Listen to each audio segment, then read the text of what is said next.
റോയിച്ചായ, സംസ്ഥാനത്ത് ശക്തമായ ഭരണവിരുദ്ധ വികാരമുണ്ട് എന്നുള്ളതൊരു യാഥാർത്ഥ്യമാണ്. അതുകൊണ്ട് തന്നെ അടുത്ത നിയമസഭാ തെരഞ്ഞെടുപ്പിൽ UDFന് അധികാരത്തിനെത്താനുള്ള സാധ്യതയുണ്ട്.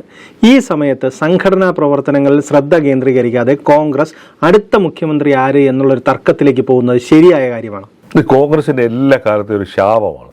അതായത് ഇത് ഇവിടെ മാത്രമല്ല, ഇന്ത്യയിലെ ഒട്ടുമിക്ക സംസ്ഥാനങ്ങളിലും ഈ അടി അല്ലെങ്കിൽ ഈ തമ്മിലടിച്ച് വെട്ടിമരിക്കുക എന്ന് പറയുന്നത് ഒരു പുതിയ പ്രതിഭാസമല്ല. ഇപ്പോൾ ഏറ്റവും ഒടുവിൽ ഹരിയാന തെരഞ്ഞെടുപ്പ് കാലത്ത് ഭൂപീന്ദർ സിംഗ് ഹൂഡയ്ക്കെതിരായിട്ട് കുമാരി ഷെൽജയുടെ പ്രതിഷേധം ഉണ്ടാകുന്നു.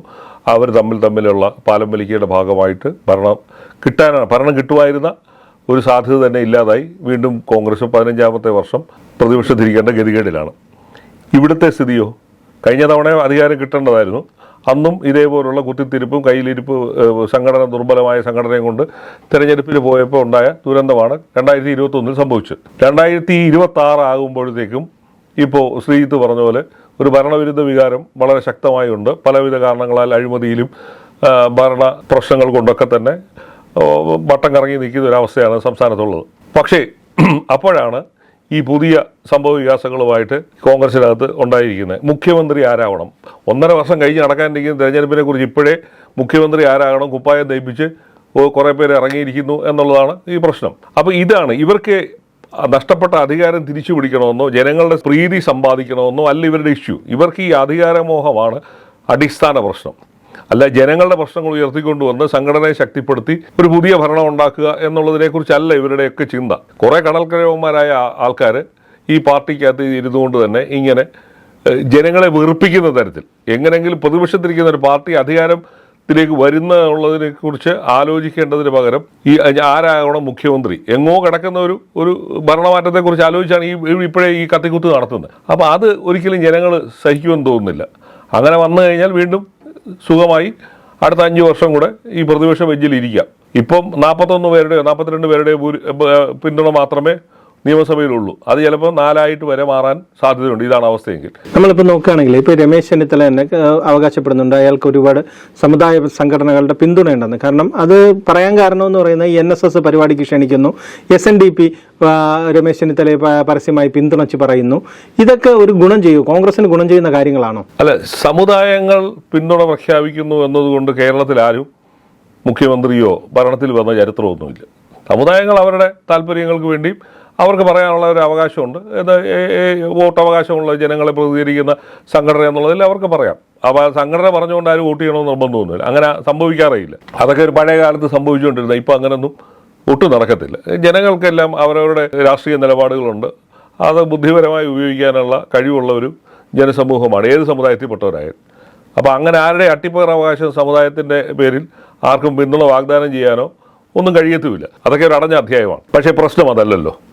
പ്രശ്നമെന്ന് പറയുന്നത് വളരെ സഡനായിട്ട് രമേശ് ചെന്നിത്തല ഒരു മുഖ്യമന്ത്രി സ്ഥാനാർത്ഥിയാണെന്ന ഒരു പ്രചരണം ഉണ്ടാവുകയും ആ തരത്തിൽ അദ്ദേഹത്തിനെ ചുറ്റിപ്പറ്റി ഇങ്ങനെ കഥകളൊക്കെ വരികയും ചെയ്തു. പക്ഷേ യഥാർത്ഥത്തിൽ എന്താണ് സംഭവിക്കുന്നതെന്നാണ് നമ്മളത് ആലോചിക്കുന്നത്. കേരളത്തിൽ കഴിഞ്ഞ 2003 മുതൽ കേരളത്തിലെ കോൺഗ്രസുമായിട്ട് ന്യൂനപക്ഷ വിഭാഗങ്ങൾ മറ്റ് സമുദായ വിഭാഗങ്ങളൊക്കെ തന്നെ അടുത്തും അകന്നുമൊക്കെ ഇരിക്കുകയായിരുന്നു. 2003 ഒരു പ്രത്യേകത എന്ന് പറയുന്നത് AK ആന്റണി മുഖ്യമന്ത്രിയായിരുന്ന കാലത്ത് അദ്ദേഹത്തിൻ്റെ വളരെ വിവാദം ഉണ്ടാക്കിയ ഒരു പ്രസ്താവന ഉണ്ടായിരുന്നു.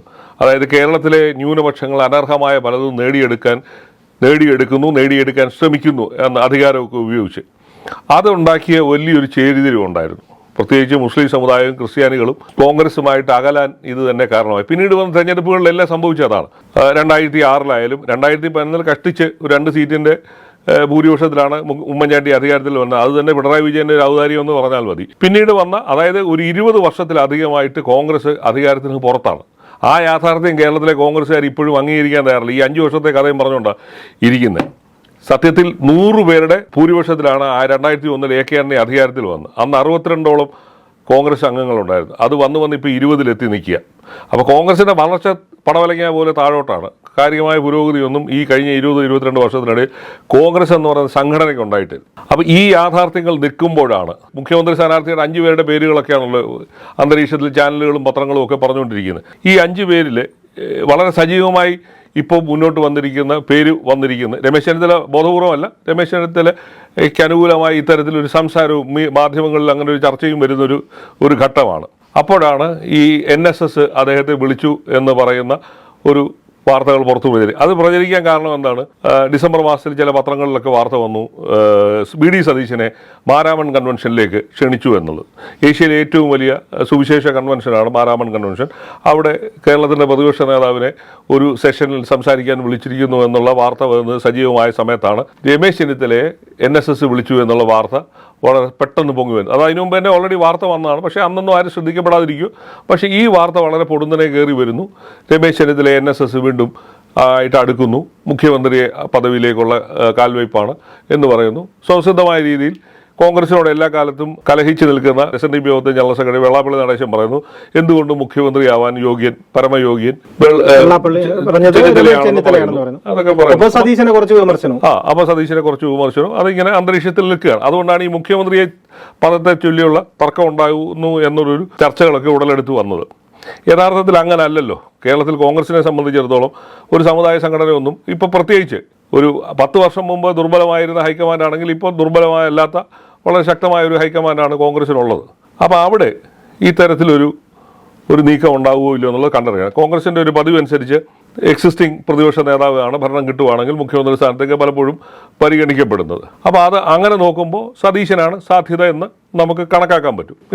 സതീശനാണ് സാധ്യത എന്ന് പറയുമ്പോഴേ 2003 ആന്റണിയുടെ ഒരു പ്രസ്താവനയോടുകൂടി കേരളത്തിലെ കോൺഗ്രസിൽ നിന്ന് അകന്നു പോയതാണ് ഈ ന്യൂനപക്ഷത്തിന്റെ വോട്ട്. ഞാൻ അതിലേക്കാണ് വരുന്നത്. അവരെ തിരിച്ചു കൊണ്ടുവരുന്നതിൽ ഈ സതീശന്റെ ഒരു എഞ്ചിനീയറിംഗ് അതൊരു പ്രധാന ഘടകമല്ലേ ഇപ്പോഴത്തെ? തീർച്ചയായിട്ടും. അതായത് 2003 ഈ പ്രസ്താവന, ആന്റണിയുടെ പ്രസ്താവനയ്ക്ക് ശേഷം ഉണ്ടായ ഒട്ടുമിക്ക, അതായത് 2016 അതായിരുന്നല്ലോ സംഭവിച്ചേക്കും. ഓർത്തഡോക്സ് സഭ പരസ്യമായി ഇടതുപക്ഷത്തിന് പിന്തുണ പ്രഖ്യാപിക്കുന്നു, യാക്കോബായ സഭയുടെ പിന്തുണ പ്രഖ്യാപിക്കുന്നു, മുസ്ലിം സംഘടനകൾ പലരും LDFന് പിന്തുണ പ്രഖ്യാപിക്കും. അപ്പോൾ അങ്ങനെ കേരളത്തിലെ ന്യൂനപക്ഷങ്ങൾ ഒന്നടങ്കം LDFിലേക്ക് പോയ ഒരു അവസരമായിരുന്നു അത്.